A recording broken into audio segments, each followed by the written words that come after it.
technology to prevent our own extinction by an asteroid. The power to wipe out our species with an engineered super disease. The battle against cyber terror and the double-edged sword that is genetic engineering.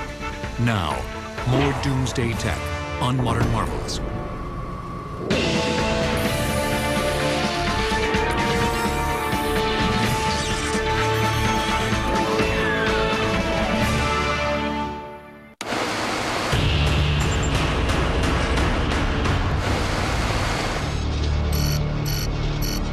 It's the year 2016. Terrorists, thwarted by military means, refocus their resources into cyber attacks against the United States. They wreak havoc on major banks, Wall Street, and the Federal Reserve. The U.S. is kept in a state of economic stagnation. Emboldened, the terrorists achieve the unthinkable, hacking into the nation's nuclear command and control. They mimic a Russian attack. Dozens of U.S. and Russian missiles are launched before the false alarm is recognized. By then, it's too late. Most cyber terror experts agree that the idea of terrorists hacking their way to World War III is highly unlikely. But coordinated cyber attacks could inflict significant damage to our infrastructure and even cause loss of life. Every computer network is vulnerable. There's no such thing in the world as a 100% secure system. Period. We are totally dependent on computers today. If all the computers, in fact, if even just the intelligent computers doing things that used to require human intelligence, stopped functioning, our society would grind to a halt. To wreak cyber havoc, it's mainly a matter of getting in. What we're about to do is we're going to show you how easy it is to break into a network. So, for all argument's sake, let's pretend we're on Wall Street. We're outside in a car. So if we are detected by the firewalls and the IT managers realize, hey, something's going on, and we find out that they know, we can just drive off and they'll never know. What we're looking at here is a program that's available on the internet. It's free. What this program shows you is all the available networks in our local area. This one shows that there's strong signal strength. Let me show you what the signal strength looks like. This right here, all this in green shows that we have a good connection to this particular wireless network. We also see here that there's an IP address for this particular one. So now that we have this person's private IP address, we're going to try, well, we're not going to try, we're going to hack into this person's network. The final line of defense is the passcode. There's plenty of programs that can crack passcodes, especially the wireless networks. Today, we're going to use one that's going to allow us to crack the passcode to this particular wireless network. Entering the information, and here we go. It just cracked this person's passcode or encryption code to get into their network. Once a network has been breached, it can be used to hack into other networks. We can go hack the Pentagon. We can go hack a financial institution. And if they trace it, they track it. They're not going to track it back to us. They're going to track it back to the network that we broke into and used to break into their network. The methods used to crack into secure networks don't vary a great deal on the hacker hierarchy.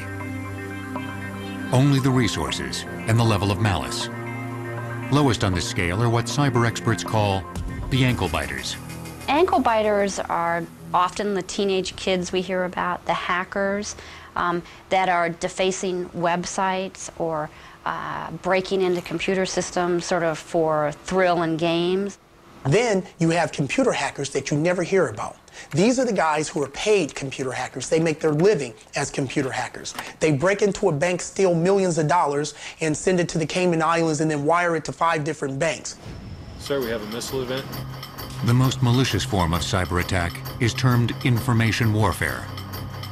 What we're trying to do is defend our systems from information warfare attack. We really want to distinguish between the kinds of attacks that the teenage kid hacker could do and the kinds of attacks that we term from a well-funded nation state. So some well-funded entity is going to launch some concerted attack against our information systems. In 2003, a skillful cyber attack infiltrated Fort Campbell, headquarters for the Army's elite helicopter units. The attacker monitored the base's network activity for months. Damage to national security has not been disclosed. We certainly have seen evidence of large-scale attack being launched against the United States. One of the most widely used tools to thwart a cyber attack is a firewall. A firewall is either a software program or, ideally, a piece of hardware that filters all outside visitors to a network. We discovered over time that no prevention technology is quite strong enough. You can't build a wall that's totally impenetrable. So then the technology really moved towards detecting intrusions. So we went from preventing to detecting. Detection of a cyber attack is about to enter a new age with the advent of quantum cryptography. Its sole defense against intrusion, a single photon of light. Heisenberg's uncertainty principle tells you that if you measure a very, very small thing, like a single photon of light, you change it, you destroy it when you do that. And that's the secret behind quantum cryptography. Cryptography, the practice of masking sensitive data with random numbers or letters, is the key to internet commerce and communication.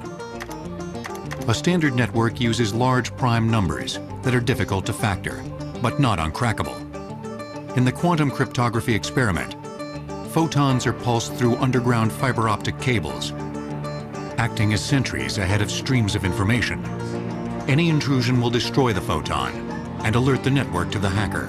If you have only a single particle of light and somebody is eavesdropping on it, by the very act of looking at it, they destroy it. And then there's one additional interesting fact, which is you cannot make an exact copy of the quantum state of a photon. So they can't grab it, copy it, and send you a copy.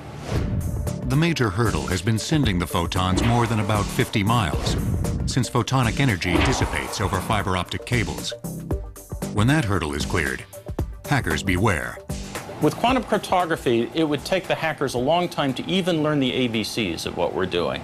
But once they've learned those ABCs, we believe this is actually protected by the laws of physics. There is no way around this. From computers to biotechnology to disease research, all double-edged 21st century technologies are subject to deliberate abuse and unintended consequences. And yet the benefits of advanced technologies may outpace the dangers they bring. We may one day have the means to defeat the doomsday rock with our name on it. Or we may rapidly exit the world stage through our own devices. 99% of the species that have ever lived on Earth are now extinct. Only time will tell whether we join their ranks.